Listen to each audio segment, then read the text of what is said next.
Hello everyone, আশা করি আপনারা আল্লাহর রহমতে ভালোই আছেন। আজকে আমরা ইংরেজি বাংলা বাক্য কিভাবে ইংরেজি করতে হয় সেই বিষয়ে আলোচনা করব। তো এই ভিডিওটি তাদের উদ্দেশ্যে যারা বিগিনার পর্যায়ে আছেন, যারা চেষ্টা করছেন ভালোভাবে ইংরেজি শেখার, কিছু গ্রামারে ঝামেলা পড়ে আপনারা ভালোভাবে ইংরেজি শিখতে পারছেন না। তো আজকে বিশেষ করে তাদের উদ্দেশ্যে এই ভিডিওটি। তো প্রথমে কয়েকটি কথা না বললেই নয়। ইংরেজি বাক্য তৈরি করতে গেলে আমাদেরকে অবশ্যই ভার্ব সম্পর্কে ধারণা রাখতে হবে। ভার্বের রূপ আমরা জানি। ভার্বের রূপ কয়টি? তিনটি। একটি হচ্ছে ভার্বের প্রেজেন্ট ফর্ম, এখানে রয়েছে ডু। তারপর রয়েছে ডিড, এটি ভার্বের পাস্ট ফর্ম। তারপর রয়েছে ডান, এটি ভার্বের পাস্ট পার্টিসিপল। তো আমরা সংক্ষেপে বলবো, ডুকে বলবো ভার্ব 1, ডিডকে বলবো ভার্ব 2 এবং ডানকে বলবো ভার্ব 3। তো আজকে দুইটি কৌশল নিয়ে আমি আলোচনা করব। এই দুটি কৌশল দিয়ে হাজার হাজার বাক্য তৈরি করা সম্ভব।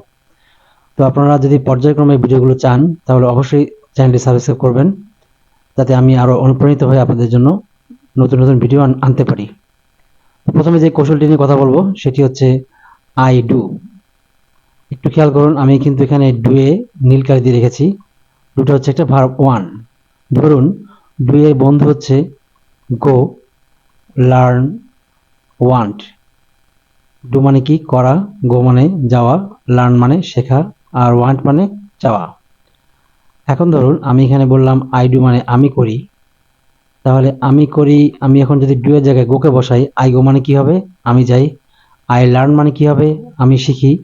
আই ওয়ান্ট মানে কি হবে? আমি চাই। যদি আমি এখানে আয়ের জায়গায় ইউকে বসাই, ইউ ডু তুমি করো, ইউ গো তুমি যাও, ইউ লার্ন তুমি শেখো, ইউ ওয়ান্ট তুমি চাও।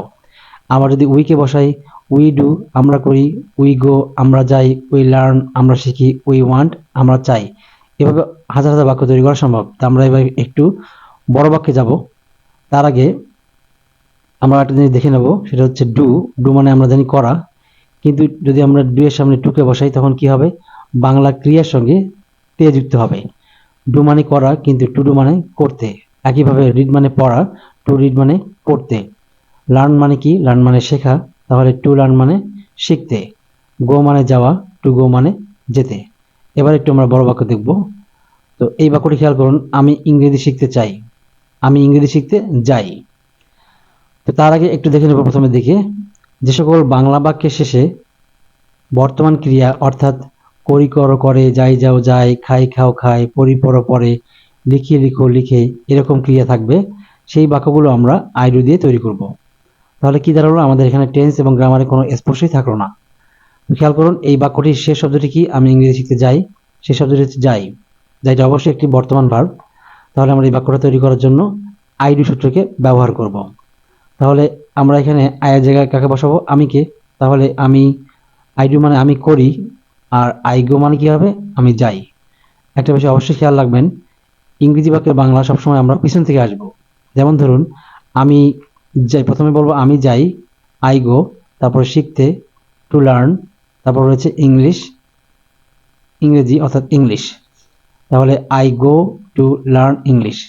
আরেকটি বিষয় না বললেই নয়, এখানে ডু এর অর্থ আমরা জানি, ডু হচ্ছে, ডু মানে করা, আর ডুটা হচ্ছে ভার্ব 1।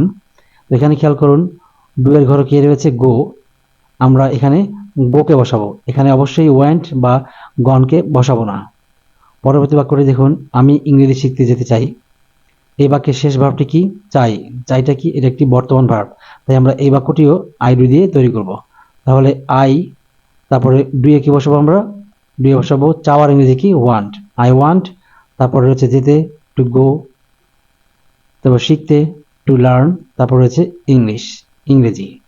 এবার এই কথাটি অবশ্যই খেয়াল রাখবেন যে ভার্বের শেষে বাংলা ক্রিয়ার সঙ্গে যখন তে যুক্ত থাকে, তে, তখন আমাদেরকে টু নিতে হবে।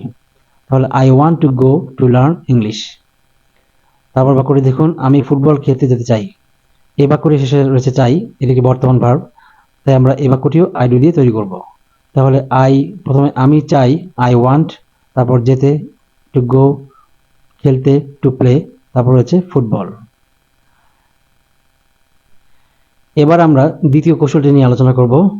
প্রথমে রয়েছে আই ডিড। আই ডিড মানে কি? আমি করেছিলাম। দেখুন এখানে আমি নীল কালি মার্ক করে রেখেছি। তাহলে এই ডিডের ঘরে আমরা, এখানে রয়েছে ওয়েন্ট, তারপর রয়েছে লার্নড, তারপর রয়েছে ওয়ান্টেড।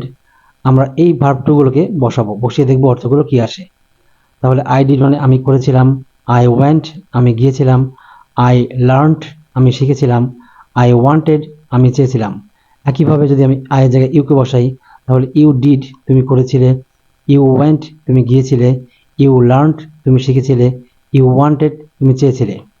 আবার যদি এখানে বসাই উই ডিড আমরা করেছিলাম, উই ওয়েন্ট আমরা গিয়েছিলাম, উই লার্নড আমরা শিখেছিলাম, উই ওয়ান্টেড আমরা চেয়েছিলাম। এভাবে আমরা পার্সন চেঞ্জ করে এবং ভার্বগুলো চেঞ্জ করে নতুন নতুন অনেক বাক্য তৈরি করতে পারবো। তাহলে পরবর্তী এই সূত্রের প্রথম বাক্যটি দেখুন, আমি ইংরেজি শিখতে গিয়েছিলাম। এই বাক্যটির শেষ শব্দটি কি? গিয়েছিলাম। এটি একটি অতীতের ভার্ব। তার আগে আমরা দেখে নেই যে সকল বাংলা বাক্যের শেষে করেছিলাম, করেছিল, করেছিলে, গিয়েছিলাম, গিয়েছিল, গিয়েছিলে এরকম অতীতের ভার্ব থাকবে, সেই বাক্যগুলো আমরা আই ডিড দিয়ে তৈরি করব। তাহলে আমাদের এখানে অবশ্যই টেন্স এবং গ্রামারের কোনো ঝামেলাই থাকলো না, কোনো স্পর্শই থাকলো না। এবার বাক্যটি খেয়াল করুন, আমি ইংরেজি শিখতে গিয়েছিলাম, তাহলে শেষ শব্দটি কি? গিয়েছিলাম। এটি একটি অতীতের ভার্ব, তাই আমরা বাক্যটি তৈরি করব আই ডিড এই সূত্রটির মাধ্যমে। তাহলে আই ডিড আমি করেছিলাম, আমি গিয়েছিলাম কি হবে? অবশ্যই আই ওয়েন্ট, তারপর হচ্ছে শিখতে টু লার্ন, তারপর হচ্ছে ইংলিশ। তাহলে কি দাঁড়াবে? I went to learn English. পরবর্তী বাক্যটি দেখুন, আমি ইংরেজি শিখতে যেতে চেয়েছিলাম। তাহলে প্রথমে রয়েছে কি? আমি, শেষে রয়েছে চেয়েছিলাম। প্রথমে আমরা এই দুটিকে মিলিয়ে নেব। তাহলে আই ডিড আমি করেছিলাম, আই ওয়ান্টেড আমি চেয়েছিলাম। আমরা এখানে ডিডের জায়গায় ডিডের যে ভার্ব টু রয়েছে সেই ওয়ান্টেডকে বসাবো। তাহলে আমি চেয়েছিলাম, আই ওয়ান্টেড যেতে, টু গো, শিখতে, টু লার্ন, তারপর রয়েছে ইংলিশ। এখানে আমি আপনাদের আবার মনে করে দিচ্ছি, যদি বাংলা ক্রিয়ার সঙ্গে তে থাকে তাহলে অবশ্যই সেই ভার্বের সামনে টুকে নিতে হবে। এবার শেষ বাক্যটি দেখুন, আমি ফুটবল খেলতে যেতে চেয়েছিলাম। তাহলে এখানে এই বাক্যটির শেষ শব্দটি কি? অবশ্যই এটি একটি অতীতের ভার্ব। তাহলে আমরা এই বাক্যটিও আই ডিড দিয়ে শুরু করব। তাহলে আই ডিড মানে কি? আমি করেছিলাম। তাহলে আমি চেয়েছিলাম কি হবে? আমি চেয়েছিলাম আই ওয়ান্টেড, তারপর রয়েছে যেতে টু গো, তারপর রয়েছে খেলতে টু প্লে, তারপর রয়েছে ফুটবল। তাহলে আই ওয়ান্টেড আমি চেয়েছিলাম, টু গো যেতে, টু প্লে খেলতে, ফুটবল। আমি আপনাদের আবার মনে করে দিচ্ছি, বাংলা বাক্য ইংরেজি করার সময় অবশ্যই আমরা পিছন থেকে আসব। প্রথমে আমি, তারপর চেয়েছিলাম, তারপরে যেতে, তারপর খেলতে, তারপরে ফুটবল। খুব সহজেই আমরা কোনো রকম গ্রামার এবং টেন্সের সাহায্য ছাড়াই এই বাক্যগুলো তৈরি করা শিখলাম। তো আমি এরকম আপনাদেরকে প্রত্যেকটি ভিডিওতেই আমি আজকে আপনাদের উদ্দেশ্যে পার্ট 1 কে দিয়েছি। তো এই পরবর্তী পর্যায়ে পার্ট 1 থেকে শুরু করে সবগুলো সূত্রই আমি আপনাদেরকে শেখানোর চেষ্টা করব। আর অবশ্যই এজন্য আমাকে সাপোর্ট করবেন, আমাকে সহযোগিতা করবেন, চ্যানেলটি সাবস্ক্রাইব করবেন। তো আজ এই পর্যন্তই, আপনারা ভালো থাকবেন। Thanks for watching this video.